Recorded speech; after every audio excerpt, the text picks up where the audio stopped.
Ouais, bah, je comprends pas parce que c'est vraiment le. Attends, je vais regarder.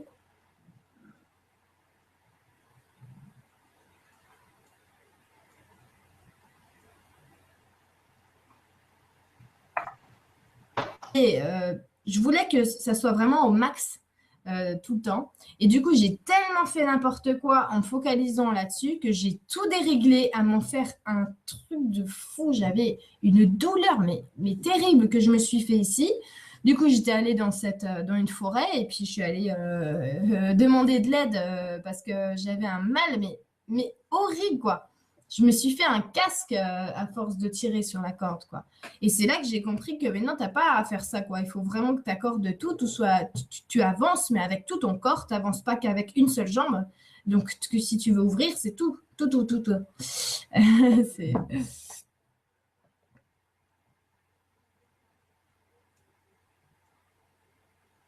Mumu qui dit qu'elle a participé donc aux soins d'harmonisation, à une grande détente, mais pas de contact, pas de message.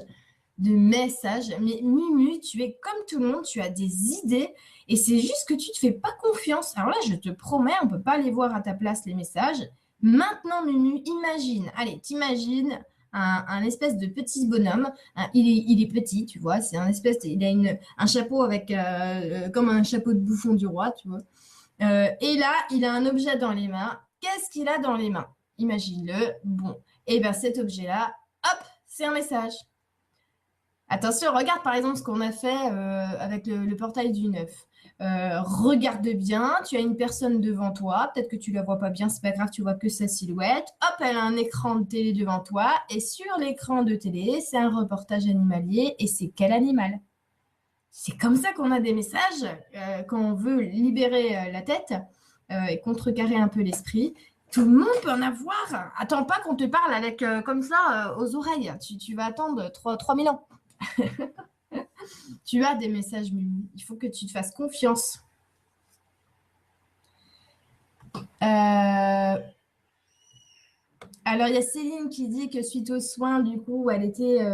Alors que j'étais en joie et en gratitude juste avant, je me suis mise à pleurer. Ça a duré 2 semaines, une semaine. Heureusement, je vais mieux. Depuis un jour, que s'est-il passé? Eh bien, oui, hein, les grandes vannes, comment dire, la tempête. Hein, c'est normal quand on remonte des choses. Il y a des choses qui remontent de tellement loin qu'on s'en souvient même plus consciemment d'où ça vient. Et quand comment dire, dans le soin, c'est bien expliqué que finalement, il faut libérer les choses. Et il y a des choses qu'on en a fait une enveloppe, mais on ne sait même plus pourquoi en fait.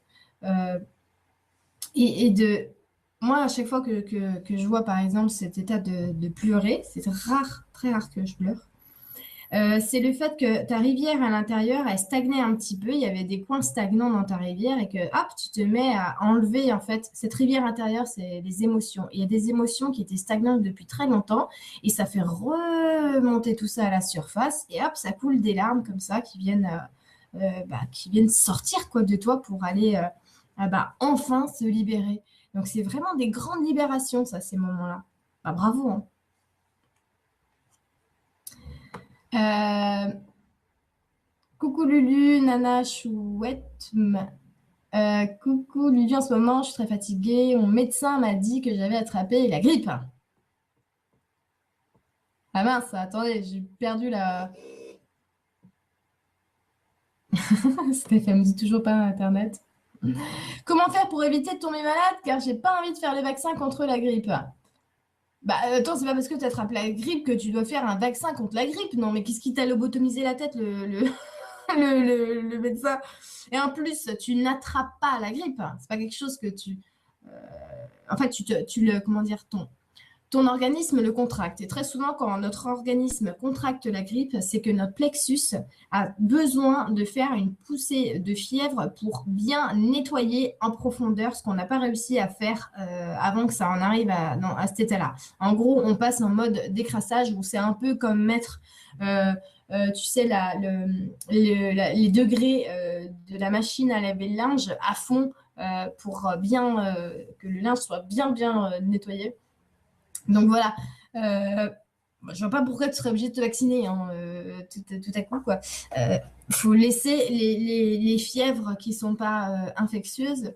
Il faut les laisser nous nettoyer. Et ça, par exemple, il y a énormément de pays où ils laissent complètement la fièvre faire leur travail.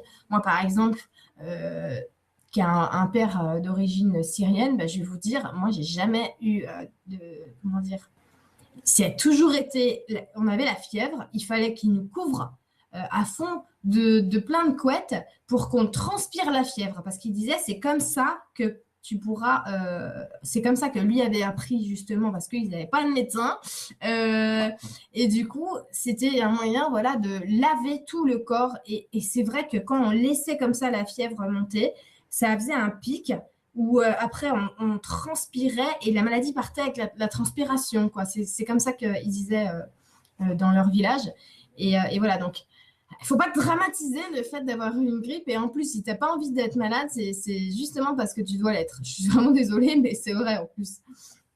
Donc, il faut accepter les nettoyages du plexus. Hein. C'est que sûrement tu avais des trucs à nettoyer avant et que tu n'as pas voulu. Mais voilà, c'est comme ça, quoi.